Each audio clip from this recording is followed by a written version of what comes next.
Alright, EfilDay 21, I guess. Yeah, don't really have a direction here, as concise as it should be, but anyway, just thinking about futility, thinking about the Matrix line, there is no spoon. Well, there is no cheese. We're chasing an illusion. We're chasing something that can't be kept, can't be held, you just can't finish this thing. You can't do this game. You can't play the game to win. You can just play the game to keep playing the game, and the game is open to so much risk, so many cliffs that the longer you play, sooner or later you're going to be a cliff dweller, and then you're going to be a rock faller honor, and that's just the odds of playing. If you're at all risk adverse, rationally risk adverse, you should take some pause and say, wait a minute, what am I setting this something up for? This new individual I would say I would create. It's going to be very unlikely that it's going to live some kind of charmed life. A charmed life is really, really, really, really hard to find. Even Randolph Hearst and his trillions and his statues and his mansion and his 25-foot fireplace and all of that crap couldn't save him, from despair in the end, from loneliness and rosebud, lamenting a past lost. Yeah, I mean, we hit plateaus in our life, and then where do we go from there? There's nowhere to go but down, usually. We bask in the sun, and then we fall down, and then we have to try to rebuild our oasis, our paradise. And there's sharks in the water, and the sand is coarse and abrasive in the wind. There's no perfection, there's no paradise. And the game we're playing, like I said, has such a downside risk. So again, I'll just use the simple metaphors quickly. For the imposition. I mean, this really isn't about the imposition, but it's got to be understood that that's the risk of the game. You can't play the game on hope. You have to play the game on realistic expectations, and this is the truth of the game. If you play it, it's like nuclear power. You can't pretend there's not going to be human error. You can't pretend that stupid things aren't going to happen. You can't pretend that you're going to control it and force it into perfection. You can't have children and have that expectation that you're going to be able to fix it, that all broken is going to be within your grasp and within your competence to do something about. There's going to be circumstances that are possible, that are just bleak and horrid, and there will be a victim. And you will be responsible. And if you can't find in yourself a little bit of fear, a little bit of humility in taking responsibility for imposing that on somebody, I don't know what to say. I mean, that's just way too stupid. I mean, way, way, way too stupid. I mean, really, so stupid that there's no, people talk about determinism and people not being responsible. I think we are determined, but you can certainly point to something and say, that is way too stupid. I mean, that's just dumb. It doesn't matter whether it couldn't help it. It's dumb. We can say that. Yeah. If you don't want to be responsible for being dumb, you don't have to be responsible for it. You just are. It doesn't matter whether you're taking responsibility for your dumbness. The fact is that you are, and you're just dumb. All right, now, I mean, we're not even get into evil and crazy and all these other words, but it's just dumb if you can't be paused by putting someone else at risk of horror. So anyway. Metaphor would be everybody wants to go to Disneyland. There's one individual who's really kind of feeble and sickly, and he doesn't want to go. He just wants to stay in bed and be left alone. He has a migraine headache.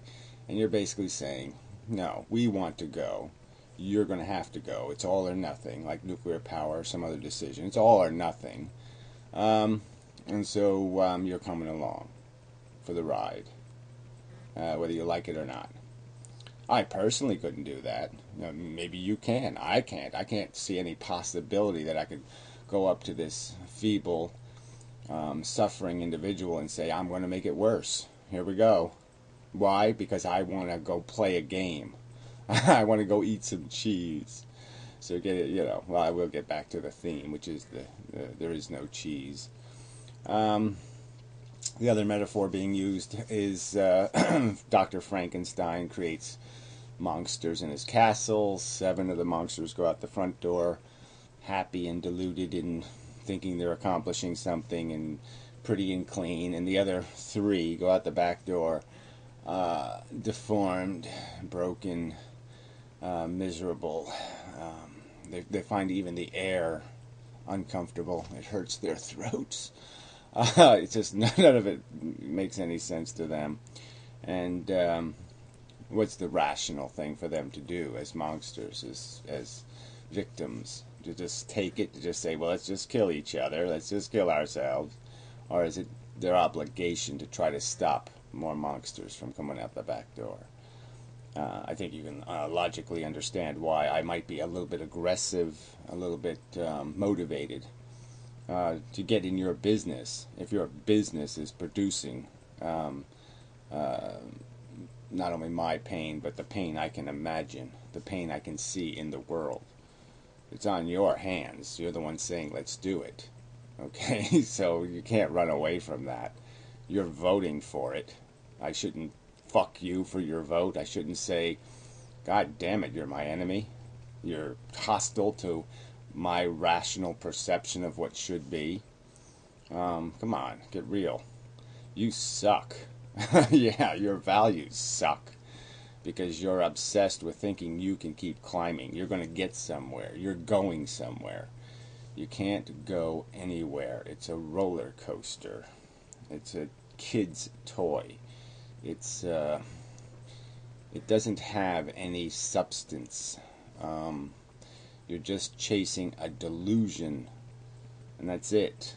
You won't be able to hold on to it. Just like last night's dinner. It's going to come out of you. Okay? It's going to leave, and you're going to have to put more back in. You're just not going to get there. And it's sort of important to look at destinations. And then in the overview of this, just as our individual lives end up rosebuddy, end up lamenting and wanting, sometimes people just, in the end, they're just desperately wanting for a tiny bit of peace because their body has become so hostile to them. Desperately wishing for the gruel, they found so repulsive in their youth. Just give me that bad day of bad porridge, because it'd be so much better than the horror they're living. That doesn't disturb you. That doesn't scare you. It doesn't hurt you to imagine all that tragedy. How many people, how many billions of people have had their very guts ripped out, in a sense, emotionally by horrible, horrible circumstances. The taking of all that's valuable. It's like, I don't know. I mean, life is like you build the David. You build this bit of perfection. You might get it. And this obnoxious hammer comes down and cracks it and shatters it and breaks it into a bunch of little tiny pieces, and it's all gone in the end. All that's been is gone. It leaves just a stink or a residue or a little black and white image. Leaves little, if anything, behind. Anything of durable value, of durable substance. And it's such a high price. And so where's it go? What are you chasing? Are you going to chase some new chase? Is there some new game here besides winning these minor victories?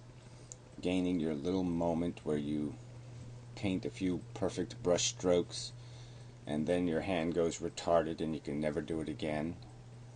And that's what your definition of a good time is. That's a fun journey. Again, it's my nightmare. Yeah, I can't share your perception of accomplishment in enduring the having and the losing.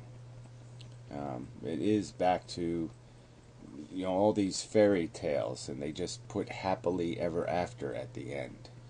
There is no happily ever after.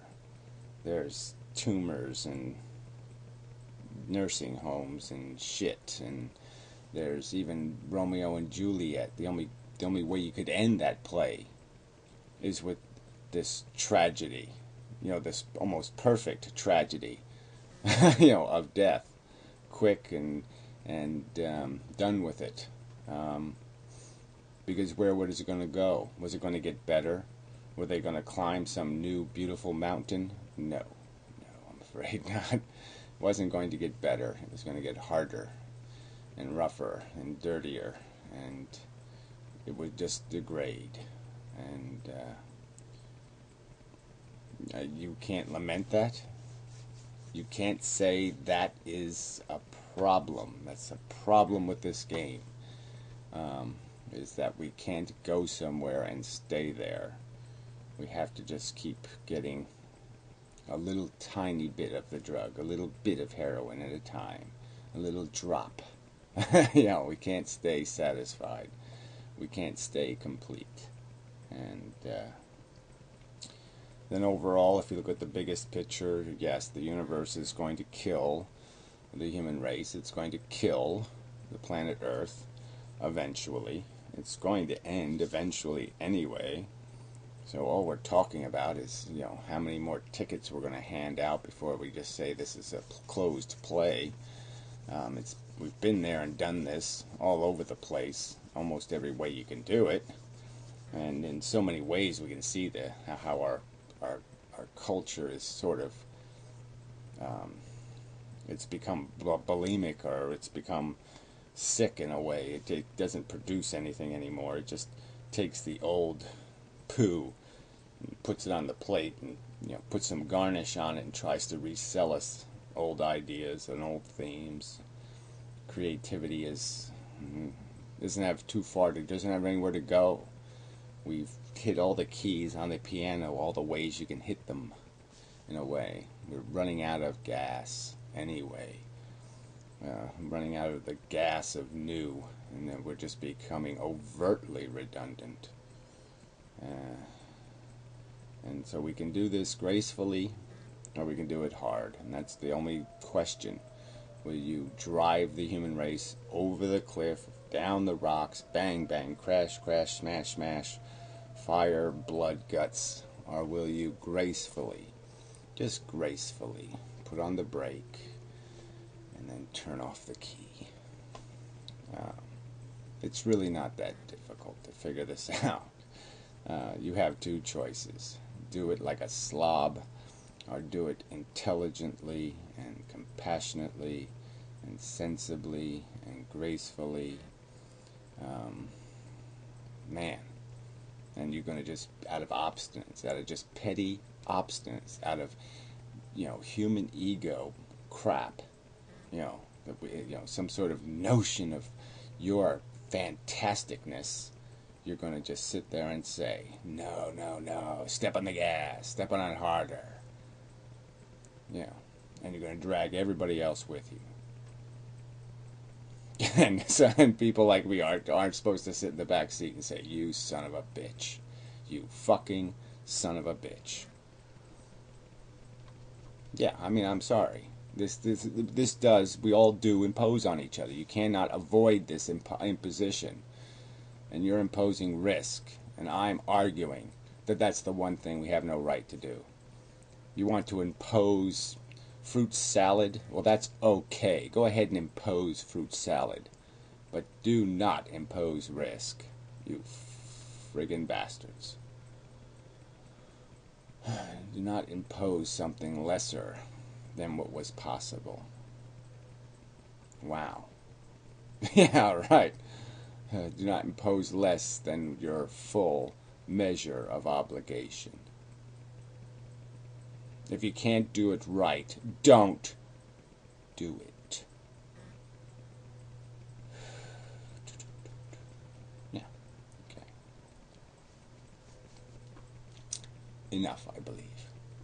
Yeah, okay, until next time. I don't know what the